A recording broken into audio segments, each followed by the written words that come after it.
ทุกคนวันนี้เดี๋ยวเราจะมาสอนทำซานนะคะก็ต้องมีถ้วยเนาะแล้วก็ต้องมีไม้พายนะคะไว้คนถ้วยของเราก็จะเป็นรูปหมีภูแสนน่ารักโอเคแล้วก็เรานะคะก็จะต้องมีน้ำยาทำสลามของเรานั่นก็คือเจ้านี่นั่นเองนะคะน้ำยาป้ายสีแล้วก็จะต้องมีเป็นยาสีฟันนะคะวันนี้เราจะมาใช้เป็นดาร์บี้กันแล้วก็จะต้องมีครีมมูสจัดการทรงผมเนาะโอเคค่ะก็จะต้องมีเป็น Be Nice นะคะวันนี้เราจะมาใช้เป็น Be Nice โยเกิร์ตกันใช้เป็นอะไรก็ได้ที่เป็นลักซ์หรือ Be Nice หรือ Parrot แต่วันนี้เราจะมาใช้เป็น Be Nice โยเกิร์ตต่อไปนะคะเราก็จะมาเริ่มทำซานเดี๋ยวต้องมีอย่างหนึ่งนะคะก็คือกาวโอเคก็จะใช้เป็นกาว B2S ผสมน้ำนะคะ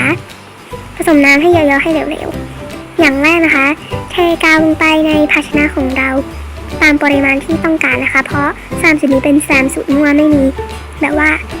measuring นะคะเห็นไหมกาวมันจะเหลวๆนะเหมือนน้ำเลยต่อไปเราจะมาใส่เป็นยาสีฟันกันนะคะก็ใส่ไปไม่ต้องเยอะนะให้มันหอมๆแล้วก็มี texture นะคะเราจะใส่ไปเท่านี้เนาะโอเคแล้วก็เราก็จะมาคนยาสีฟันให้เข้ากันแต่ว่ายาสีฟันมันจะคนเข้ากันยากหน่อยนะคะเพราะว่ามันก็แบบว่าเป็นก้อนๆเนาะโอเคประมาณนี้นะคะมันอาจจะทำให้สลามฟูนิดหน่อยนะถ้าตีแรงต่อไปเราจะมาใส่เป็นมูสนะคะ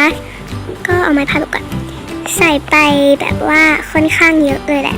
มันจะได้ฟูนะคะแต่ว่ามูสเนี่ยมันจะแฟบง่ายมากเลยนะมันจะทำให้แบบว่าสลามแบนง่ายมากมันฟูแค่แบบเดียวนะคะแต่เวลามันฟูมันจะฟูมากก็เราจะมาคนสลามกับ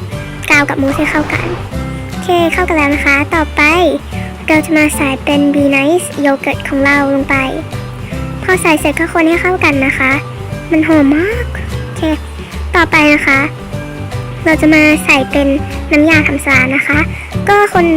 เขย่าให้เข้ากันก่อนนะมันยังไม่ค่อยเข้ากันดีเอาใหม่นะคะเขย่าให้มันเข้ากันแบบว่าให้แป้งมันเข้ากับน้ำนะคะแล้วก็หยอดลงไปอย่าเพิ่งเยอะนะเดี๋ยวมันจะแข็งเกินไปหยอดลงไปแล้วก็คนนะคะหลังจากนี้นะก็ให้สลับใส่ Be Nice กับน้ำยาจนมันกลายเป็นสลามค่ะ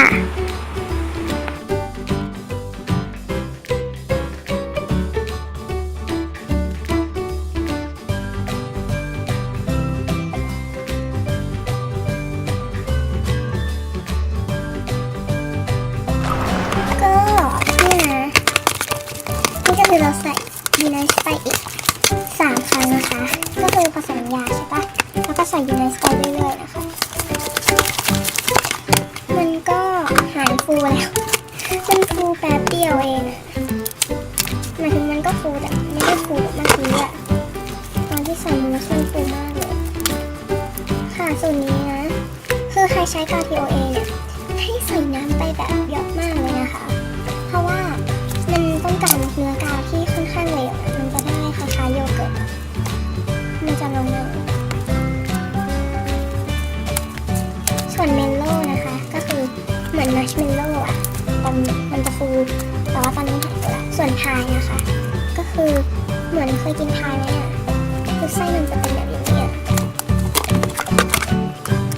ใครที่ใช้กาว TOA ที่เราบอกไปนะคะให้ใส่น้ำเยอะจริงๆให้ใส่น้ำท่วมกาวให้มันเหลวๆเนี่ยเหมือนตอนต้นวิดีโอที่เราเทกาวออกมานะก็คืออันนี้ก็คือเราใช้กาวนี้เนาะมันก็เราใส่กาวไปประมาณใส่น้ำไปประมาณครึ่งนึงของกาวเพื่อให้มันเหลวๆของ TOA น่าจะใส่ไปประมาณเท่ากาวเลยเพราะ TOA มันข้นมากเลยอะส่วนนี้จิ้มในกล่องมันจะไม่ค่อยฟูนะค่ะก็เป็นสูตรที่เราชอบมากเลยเพราะมันเด้งๆรีวิวเยอะไปละเดี๋ยวเราจะมาชิมนะคะ